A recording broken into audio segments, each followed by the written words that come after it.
នេះគឺជាវីដេអូបង្ហាញពីការប្រើប្រាស់ Lens Telephoto 32x អញ្ចឹងបងប្អូនចូលកាមេរ៉ាទូរស័ព្ទមកឈួនលើ Lens X យកដៃបិទឃើញថាងងឹតអញ្ចឹងមួយនឹងហើយជា Lens ដើមអញ្ចឹងបងប្អូនប្រើជាមួយនឹង Lens ហ្នឹងទៅណាដើម្បីទទួលបានគុណភាពល្អជាមួយនឹង Lens Telephoto 32x របស់យើងអូខេទៅការជួសសម្អាតបន្តិចមក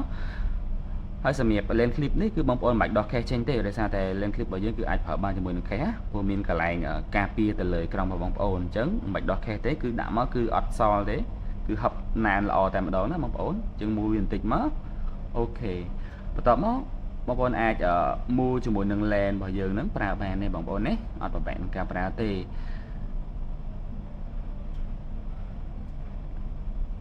អូខេយើងធ្វើការមូល lens ហ្នឹងមក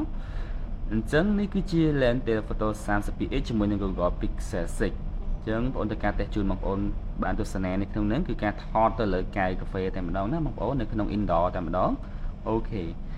នេះគឺជាការថតអាចថតជាវីដេអូក៏បានរូបភាពក៏បានដែរបងប្អូននេះអាស្រ័យលើតម្រូវការរបស់បងប្អូនអូខេនេះគឺជាគុណភាពបងអាចទស្សនាបាននេះគឺការថតនៅក្នុង indoor ទេបងប្អូនអូខេនេះគឺការថតទៅលើកែវកាហ្វេអញ្ចឹងបើមានតម្រូវការអាច contact មក IK for you បានសូមអរគុណ